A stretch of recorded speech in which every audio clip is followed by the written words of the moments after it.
G'day and welcome to the Ball Boys Fantasy Basketball Podcast. Today we are talking positional tiers and the power forwards. Let's go! Jordan open. Chicago with the lead. Bryant to Shaq. Not a game. We talking about practice. LeBron James with no regard for human life. Anything's possible. Back out to Allen. His three-pointer. Curry for three. Wow! Unbelievable. Making it rain in New York. We the North are now we the champions. Not the destination, it's the journey. Mamba out. G'day and welcome again to the Ball Boys Fantasy Basketball Podcast. I'm your host, Mitch Casey, and you can find me on Twitter at BallBoysNBA and on Instagram at BallBoysFantasyBasketball. Today we are continuing our podcast mini-series in positional tiers. We've done the point guards, shooting guards, and small forwards so far. Check them out in your podcast feed or on YouTube if you want to catch up. Make sure you're subscribed and chuck a thumbs up on this video. Today we're going to go through the power forwards. And again, I'll just put a disclaimer out there. The positions on here aren't 100%. It's hard to pick the 100% accuracy on all of these tiers. I know James Harden, probably is a bit more of a point guard. I had him in the shooting guard tiers. Besides the point, really, with these videos, we're kind of just grouping players and I'm going through them one at a time, making sure that clear what my thoughts are and where they should be going in drafts. Just general thoughts on these players, and I am taking very much into account head-to-head category leagues with these positional tiers, talking about punt rankings and those kind of things as well. So a little bit of conjecture with where these guys are placed, but remember that when we're adding in punt values, so if a guy's punting free throw percentage, he rockets up the board, whereas in a 9-cat ranking kind of system, he might be a bit further back. So keep that in mind when we go through these rankings as well. If you want our complete rankings, where we go through every single player, all positions combined, check out our season draft guide over at ballboysnba.com. We're also going to be releasing, or might have already released, our punt field goal percentage article in that on the website over there. We've also got our Q&A podcast, exclusive Q&A podcast coming later this week, where I'll be going through and answering all the questions that you guys have asked over there. We'll likely put that up on YouTube as well, but if you want your question to be answered on the podcast, where I'll go into a bit more depth, it can be team specific, it can be a general kind of thing. You make sure you subscribe so you can get your questions answered in there. We've already got a few that I've added to the list, so keen to look at those later in the week. But let's get into the power forwards here now. First tier, I've got two players here. I've got Giannis Antetokounmpo and Kevin Durant in my tier 1. So I think I've said it a few times here. Giannis to me is pretty comfortably my second pick off the board after Jokic goes. I'm very happy to punt free throw percentage after picking Giannis at pick 2. He feels really safe. I know exactly what I'm going to get with Giannis. There's no change up in the team. There's no uncertainty with his availability. Yes, he's missed a few games last year with, I think, a couple of little knee injuries. But I just feel really, really safe and comfortable drafting Giannis there. He's the second-ranked guy in a punt free throw percentage. And I think, obviously, that's very clear what you do. I really like that strategy pretty much every year. And I think that Giannis is very safe and happy to take him at pick number 2. Kevin Durant, I have in a similar tier. I just recently appeared in a podcast with Adam King and Fantasy Basketball International talking about my top 4 guys there, and Kevin Durant is the 4th guy in sort of my first tier of players in the first round. I think his per minute production is elite. Questions on where he was going to play has sort of been answered for the moment, although I think we might see that start to pop up later in the season. He has had a few injuries in the past. He's getting a little bit older, but you can't deny the fact that he was the second ranked player last season in 9 category rankings. So I think at pick 4, that's where I would basically have him. So both very early round guys for me. So very happy to get them at the start of my drafts as my tier 1 power forwards. Tier 2, a guy who used to be in the standard tiers, although he's moving over to the power forward tier this year. I've got Karl-Anthony Towns, and with him in tier 2, I have LeBron James. Now, They are quite close in value, although I would probably say that Karl-Anthony Towns to me is still a first-round guy, and to me LeBron James is a second-round player. In saying that, though, they are quite close in value. I think the end of that first round, there's a bunch of guys that you could group together and have in a similar kind of tier. Sort of between picks 9 through to like 15 or 16, I think there's a big clump of guys that you can mix and match any which way. So, and all have first round potential. It's just kind of like pick your poison kind of type. I like Karl-Anthony Towns a little bit more because he gives me a bit more across the board stats. There's a lot of guards in that area as well with your Tyrese Halliburton, Kyrie Irvings, Trae Youngs, Damian Lillard. So I like the idea of grabbing a Karl-Anthony Towns and pairing him with one of those guards on the way back. That's the way that I would be kind of liking to do that. And Karl-Anthony Towns fits a lot of different punt builds, so you're not sort of locking yourself in there if one of those guys that you had higher falls to you in the second round. So that's why I've got him up there. And also LeBron, he's just as amazing as LeBron is. He's turning 38 this season. He beat this ranking last season. However, he was playing more minutes at center. His blocks doubled last season. His points skyrocketed from the season before, and the season before that he was below this ranking. So I'm taking what he did last season with a pinch of salt. He's starting to slowly rack up the injuries and miss games later in his career. He's still the man. He's still LeBron James. So you'd expect him to be here, if not better, but I just am hedging my bets to say that there are a few other guys that I just feel like are a little bit more reliable at this point in his career. I know Callum might disagree with me. My co-host, he had him as a first-round guy. I just prefer to go with someone who's a bit younger at that point in the draft. But yeah, LeBron James, tier number 2. Tier number 3, I've got one player in this tier. Now we're moving out of the first and second rounds. A bit of a drop-off in power forwards after those first 4 guys. I've got Pascal Siakam in tier 3, and you could even argue that he's the center, but I think power forward is more his traditional position, so I've got him here at tier number 3 on his own. Very safe, very solid guy. He's a top 35 sort of player, so very happy to draft him in the 3rd round, or if you're lucky, early 4th round if he slips that far, but somewhere in the 30s, I think he's fine. I really like the fact he's going to give you good points. Assists from the power forward / center position is really valuable. He'll hit some threes.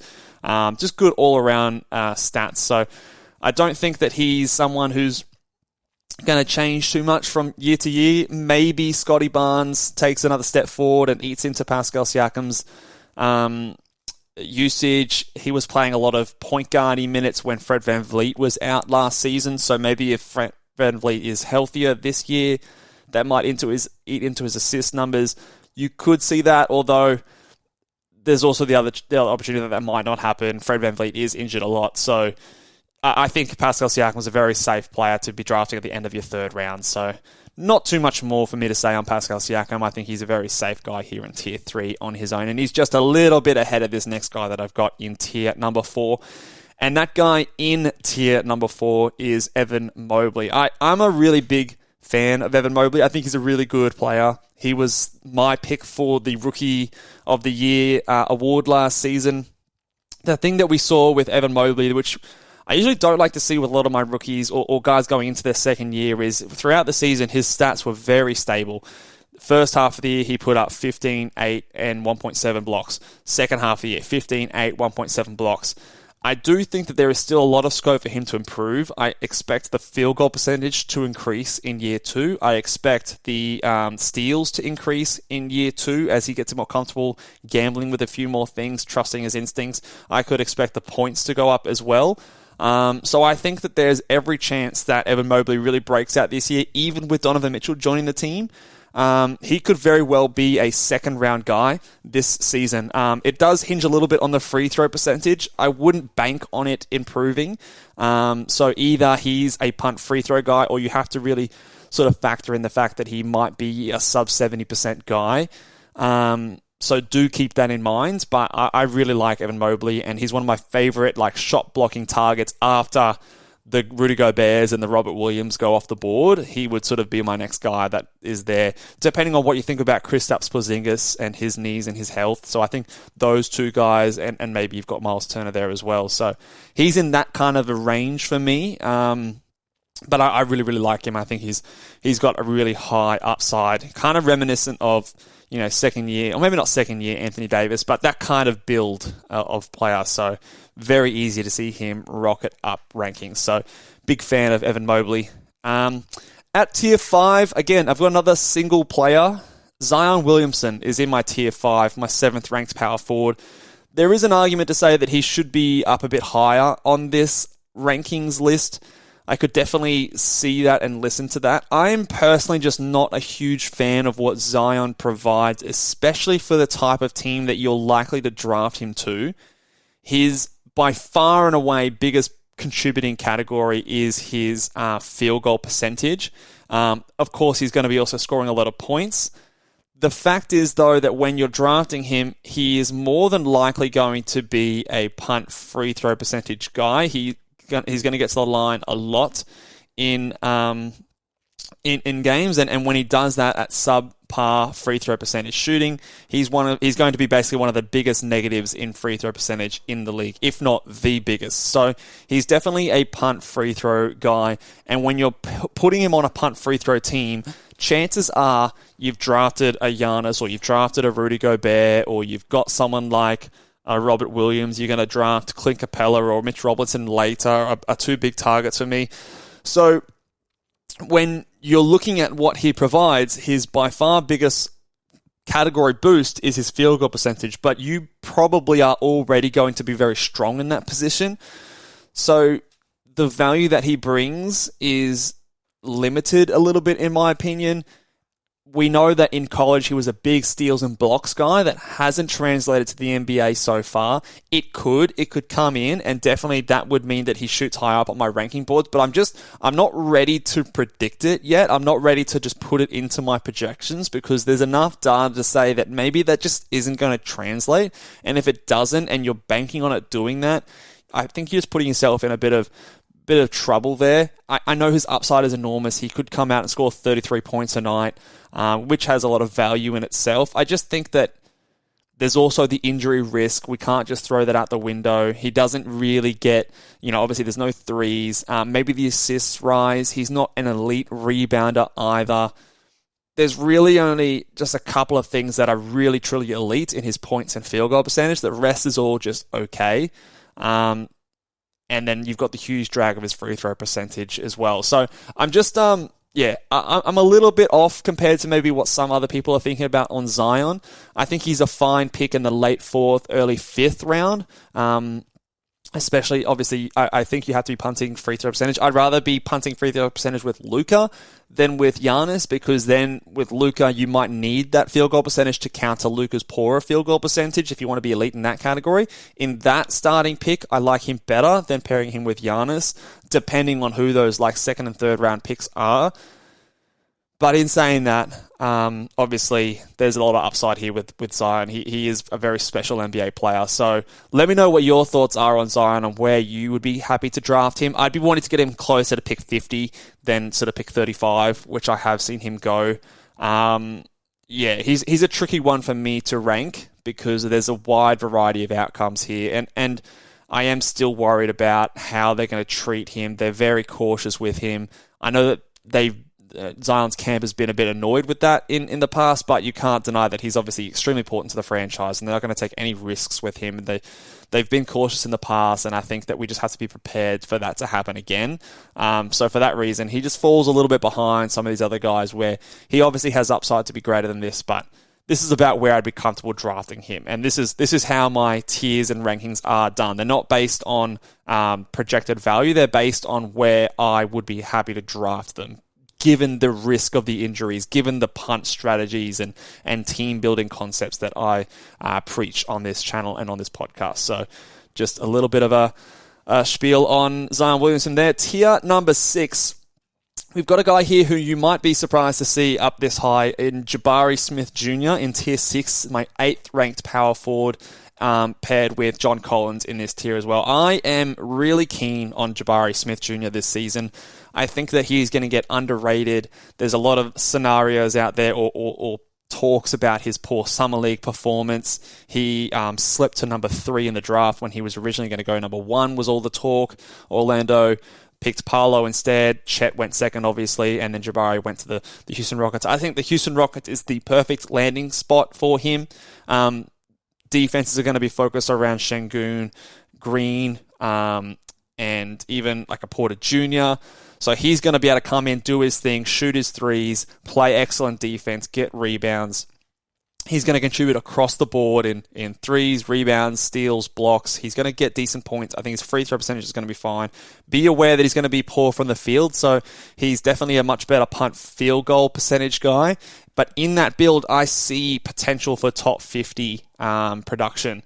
I think he might not get there, but he definitely has the upside. I wouldn't be drafting him inside the top 50, but as soon as it goes over sort of pick 60, pick 65, I'd be very happy to have a look at Jabari Smith Jr., especially if I am punting that field goal percentage. So I do like what he can do. John Collins, to me, is a bit of a funny one. He's a bit of a boring kind of guy.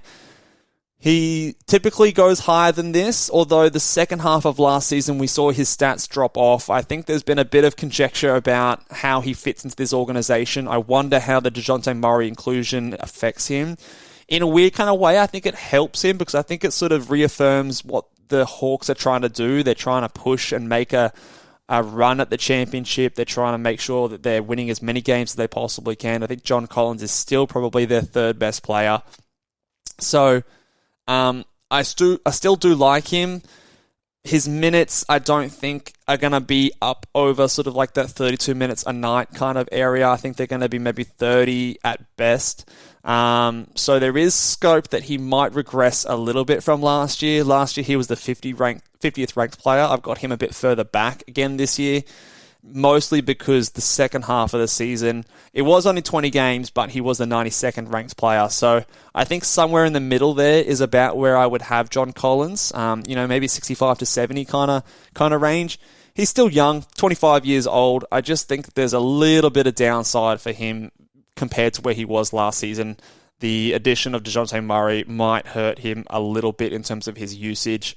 But he probably should get close to a steal, block, and 3 per game with decent rebounds, points, and field goal percentage. The free throw percentage is fine as well. So he fits in a lot of builds. There's just nothing really super exciting about John Collins, in my opinion. So that's about where he is for me. Tier number 7, we finally got our first 3-person tier. At tier number 7, I've got the other rookie power forward in Paolo Banchero. I've got Draymond Green, and I've got PJ Washington. So let's talk about Paolo first. Obviously, I've got him a tier below Jabari Smith. I just think that there's less utilization ability with a Paolo Banchero compared to a Jabari Smith. He fits less into punt strategies or not as nicely into punt strategies as a Jabari Smith does, in my opinion.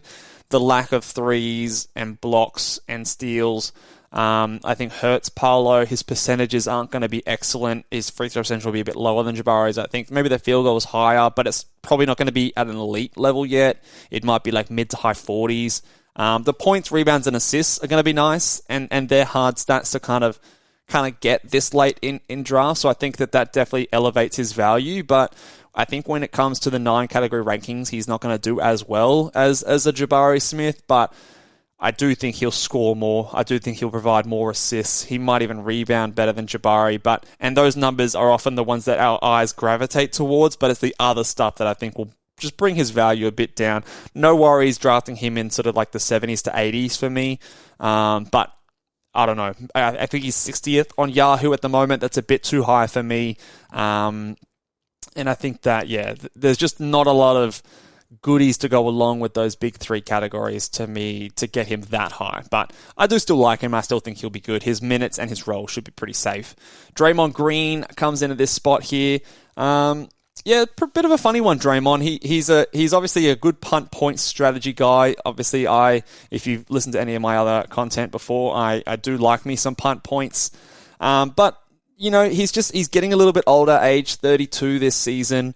The steals and blocks are kind of not falling off a cliff, but just going away a little bit. The rebounds, the minutes and stuff are starting to come down a little bit. The assists are slowing down a little bit. Everything's just kind of slowly regressing. So he was the 84th ranked player last season. I'd probably peg him somewhere pretty close to that again. He had some injuries and stuff that affected him. So I would say that I'd be happy to draft him around that spot, especially if I'm punting points. And again, those rebounds, assists, steals, and block numbers, that combination is hard to find. So that's basically where I have Draymond, kind of continuing what he did last year. And PJ Washington, I like PJ Washington this season. He might be ranked a bit lower than this, I think, in Yahoo and other rankings. So I see him quite similar to a Draymond Green type, maybe without the assists, but you might get some more threes as kind of a trade-off for him. So quite similar in terms of the steals, blocks, rebounds, low points. His percentages will be pretty decent as well. So I do like me some PJ Washington. There's no real competition for his minutes last year. He was kind of playing the backup center, or backup power forward, I should say, with Miles Bridges expected to be out for the whole season. I think that he could easily be a top 80 guy. He was the 79th ranked player after the All-Star break in 31 minutes a night. I could easily see that being 33, 34 minutes a night, because there's really not a lot of depth at this front court in Charlotte. And I think they might be pretty bad. He's still only 24 years old. He's pretty durable. So I do like me some PJ Washington. Just again, the points might make it not look very sexy, but he will contribute across the board. I hope he can get some more rebounds. He only averaged sort of 5 rebounds a game last year, so I hope that can push up to maybe 6 or 7 per night. Maybe that's being a little bit optimistic, but I just think that there's just not a lot of depth at that position in Charlotte. So he's a pretty safe top 85 guy, in my opinion, and I think he might be being devalued in fantasy drafts at the moment. Tier 8, I've got a few guys here that I do like. At 13, Lauri Markkanen. 14, Julius Randle. 15, Jalen Smith. And at 16, Al Horford. Lauri Markkanen was very close to being in the tier above. I just think that maybe in a per-game ranking point of view, I think he was like the 70th ranked guy last season. It's boosted very much so by low turnovers. His biggest value is the threes there.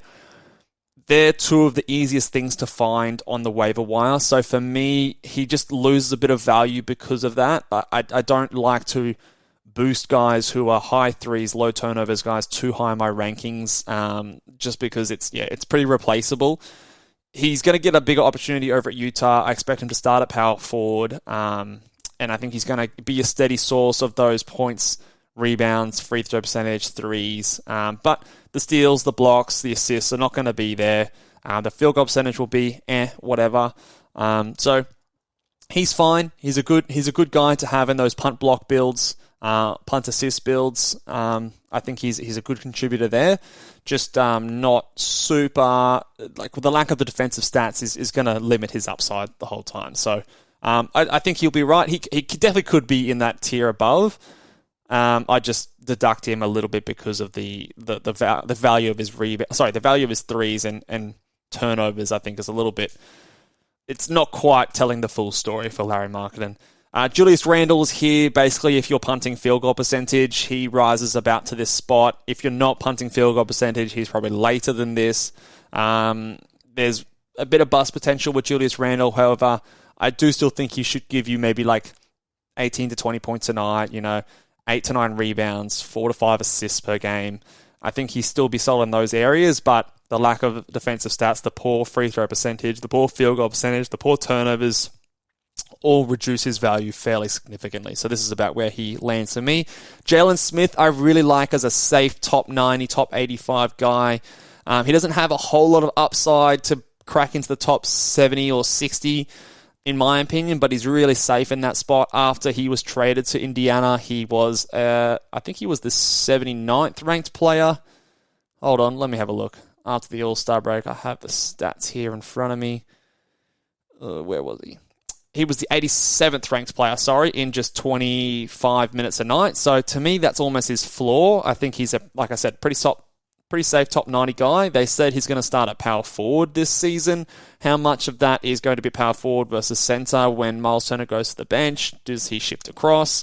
Is he exclusively a power forward? Does that mean his minutes maybe are limited a little bit more? Unsure, but I think he's going to give you good rebounds, a block, a three, decent percentages in both in field goal and free throws. So I really do like Jalen Smith later in drafts, and I think he's a pretty safe top 90 guy. Now Horford, the old man, he ranks out a lot better than this in 9 category leagues, but I just think that he's going to be a little bit more rested this season. the Celtics are not going to want to overextend him. He was a 69th ranked player last year. Another year older, I'm just bringing him back, regressing him a little bit more. Again, boosted a little bit by low turnovers. He provides good assists, good blocks, over a 3 per game. He's underrated in most category leagues out there, but just, again, I'm not taking into account the fact that his turnovers boost his value. Excellent in a punt points strategy, and a really good target there. A little bit worried about some resting from the Celtics. Age 36, he's just someone who the Celtics win a championship. They need him ready for the playoffs if they're going to be successful. So they're not going to, any little thing, they're not going to push him any more than they need to. So I am just a little bit conscious of that. So that's about where he is for me. All right, tier number 9. We're getting close to pick 100 now. Tier number 9, I've got Keegan Murray, Brandon Clarke, and Jerami Grant. So Keegan Murray, I think, is the 3rd ranked rookie that I've got here. They all seem to be power forwards so far.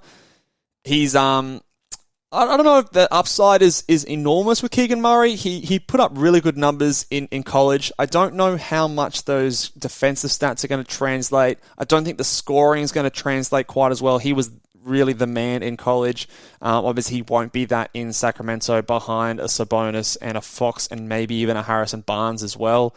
So the offense, the points, I don't think will be there. We hope that the points, threes, and blocks translate. Especially if he's in a reduced offensive role. I'm optimistic that could be the case, but it may not.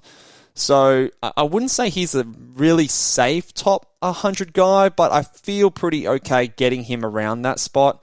So yeah, he's kind of like that across-the-board kind of contributor without being excellent in one particular area. I don't think the blocks that he showed in college will translate to that elite level just because of the role he's going to be playing on this team. Although he will have to cover up with a bit of Sabonis playing at center when he doesn't come across and block shots. So you might see a little bit of there, but I would expect maybe a 1-1-1 kind of a guy. 1-3, 1 steal, 1 block, which does have some good value with some points and threes with points and rebounds mixed in there as well. Brandon Clarke, he's going to have some really good value while Jaren Jackson Jr. is out. I expect Jaren Jackson Jr. to miss like the first 3 months of the season. There is an outside shot, and I wouldn't be shocked if when Jaren Jackson Jr. comes back, it's Steven Adams that goes to the bench, especially if Brandon Clarke is playing really, really well. So I like Brandon Clarke around pick 100. He should comfortably beat that ranking in the first half of the season. I think he's going to be like a top 70 guy whilst JJJ is out. If he moves to the bench, he'll fall back to sort of top 130 and kind of be a droppable player at that point. But there is an outside chance that he does stick to that role and maintains top 90, top 100 value at that point. And at that spot, you've got a really good draft pick there. So I really don't mind taking Brandon Clarke at that spot, as long as you are aware that you might have to drop him later on the season when Jaren Jackson Jr. does come back. And then Jerami Grant, I've got him just outside the pick 100 kind of range. Just moving over to Portland, his usage is going to drop. I expect to see him more like the OKC Jerami Grant, maybe a bit more like the Denver Nuggets Jerami Grant, although I think his confidence will be a little bit higher than he was back then. So you could still see him putting up points in the mid-teens. He's never been a really big rebounder, especially for a power forward eligible player. It's not really what you want to see, but again, another steal, block, threes kind of guy, similar to a Keegan Murray. I'm just less excited about his efficiency. So, yeah, he and Keegan Murray are the similar type of player. Maybe Keegan Murray is a bit of a better rebounder as well. So that's kind of where I'd have Jerami Grant. Just a bit below those other guys, but in a similar tier. Tier number 10, this is where we get outside, maybe pick 110 kind of type. I've got Cam Johnson, Jared Vanderbilt, Dorian Finney-Smith, Kyle Kuzma, and Robert Covington. Cam Johnson has a bit of a chance to be the starting power forward for the Phoenix Suns if Jay Crowder is moved to the bench. I've heard some whispers about that happening. I don't think anything definitive has come out about it just yet. But he was, I think he beat this ranking fairly comfortably last year, like a 26-minute per night role. Those minutes could definitely come up. But again, turnovers boosted that value. So he's about here for me with a little bit of upside. Jared Vanderbilt definitely has some big upside from this point of view, but we don't really know how Utah are going to run things in the preseason. and into the season, and how they're going to do that front court mix now that Lauri Markkanen is there. He would have been in that tier maybe with Al Horford, Jalen Smith before this news. So he's moved back a couple of tiers just because I don't know if he's going to be their center or if he's going to be a backup power forward or if he's going to do a bit of both. Is his minutes going to be mid-20s or high 20s or in the low 30s? Little bit of conjecture there. He's not the biggest points guy, but elite field goal percentage, rebounds, and steals. The blocks will be there a little bit. So that's what you're going to kind of get from him. So he fits those punt threes and punt points build really, really nicely. But again, one to definitely watch in the preseason. And then Kyle Kuzma, Durant, Finney-Smith, Robert Covington, they're all kind of just safe guys there. Robert Covington, I think, is someone that obviously he's playing a bit of a backup role now, but he can get to this value pretty comfortably in that backup role with those points, threes, steals, and blocks. Definitely won't give you huge points. Playing backup center, which I expect him to do without the Clippers having really a backup center behind Zubac, I think helps his value. So he's definitely someone who can be good, but I don't want to rely on someone being a backup position. So I definitely would want to wait till after pick 110. So if it doesn't really work out, he's droppable. His value from week to week, game to game will be very up and down because of those low volume counting stats, steals, blocks, and threes. Lots of variance. Like if he doesn't get those stats, he's going to provide very little. So it will be a bit of a roller coaster, I'm predicting, for Robert Covington. And Finney-Smith and Kyle Kuzma, I think it is going to give you pretty similar sort of stuff. Maybe Kyle Kuzma takes a step back with Porzingis and Beal there for the whole season. Those assists, I think, which were something that I never would have predicted for Kyle Kuzma, I think will drop back a little bit as well. You've got Monty Morris stepping in there as a capable point guard and Beal coming back. So I don't think Kyle Kuzma's assists are going to translate year to year, but decent points and threes and rebounds will be fine for him. Tier 11, I've got one guy in here, Isaiah Stewart. He's an okay flyer. I don't know how well the power forward thing's going to go for Isaiah Stewart. I don't really see him as a power forward. I don't really think he's a great player either. He could prove me wrong, so I put him in here as a decent flyer, a decent swing to take in the last sort of 3 or 4 or last 2 or 3 rounds of your draft, in case it does work, in case he comes out and hits 3.5, 2 threes a game, and he can still get the block per game, decent rebounds, the field goal percentage stays pretty decent. I'm not super excited, but it is someone to take a swing on. How many minutes does he get? Is he in the high 20s, 30s, or is he still in the mid-20s? If it's mid-20s, I don't think it's going to be enough value. So, again, another one to watch in the preseason. The Pistons' front court is a bit of a mess. What are they doing with guys like Jalen Duran? Is he getting regular rotation minutes? What are they doing with Nerlens Noel? All those guys, it is hard to kind of get the projection of their minutes for Detroit. So I wouldn't draft him much higher than this, but he definitely is a decent flyer at the end of your drafts. And then tier 12, these are kind of like your last or second to last round picks. I've got Patrick Williams, Tari Eason, Jonathan Isaac, and Jeremy Sohan. Patrick Williams is probably going to be the one that gets the most amount of minutes out of these guys, but probably will do the least with those minutes. He still is very young. There still is a lot of upside with him from a basketball perspective. We haven't seen the best translation fantasy-wise from his numbers. He's going to be behind a lot of those guys on that team in usage. He's not a huge steals and blocks guy, but perhaps something does come in year 3 that we just haven't seen yet. So there's a little bit of upside there. Tari Eason is one of my favorite late-round flyers.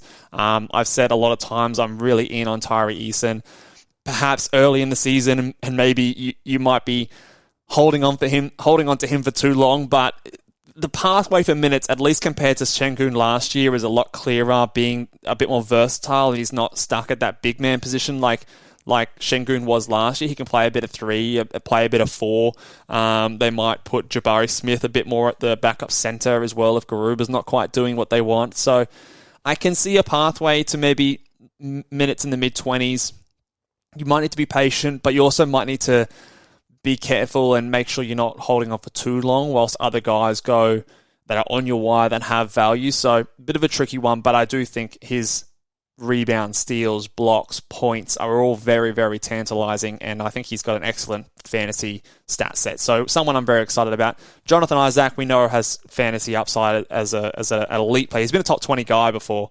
It was in 35 games, I think, before his injury, but we know the steals, blocks are there in elite status, but I do expect him to be coming off the bench. They're going to be very cautious with him. He's been injured for 2 years now, so I would expect him to be very rusty. So you take him with your last pick or two. If it works, excellent. You've got a pretty good steal, but I'm not expecting there to be many minutes there, especially at the start of the season, but definitely someone to keep an eye on. And Jerami Sohan to round things out. If the Spurs really lean into the youth movement from the start of the season, he could be getting minutes into the mid-20s to high 20s. He's very versatile. He was, taken at pick 9, so they've invested a lot of draft capital into him compared to everyone else on this roster. So I think that, especially landing at the Spurs, they've got some good developmental coaches there with shooting in particular. So you could see an improvement there as the season progresses. Not super keen any higher than your last round pick because, the Spurs usually bring their rookies on pretty slowly. I think Jerami Sohan has the chance to be the exception, but I wouldn't necessarily bank on it. And I think those defensive stats are worth a punt, but yeah, last round kind of flyer for me only. That will do it for us today, guys. Thank you for checking out the video and the podcast. If you have any questions, make sure you drop them in the comments. If you want any questions read out in a podcast form where I'll go into a bit more detail with my answers, head over to ballboysnba.com. Make sure you set up yourself as a subscriber, and there'll be a question button that you can click when you head over to the exclusive Q&A podcast tab on the left-hand side of the screen. Make sure you pop your questions in there. The next couple of days, we'll be going through that in a podcast. And then we'll probably aim to do that maybe once a week. And even heading into the season, when we get stuck into what you're doing with your teams and trades and things like that, we'll answer as many questions on there as we possibly can. If you haven't done so already, check out Apple Podcasts and give us a 5-star rating. Would really appreciate your support over there. Make sure you subscribe, flick the bell, thumb up the video, and we'll see you guys next time. Laters.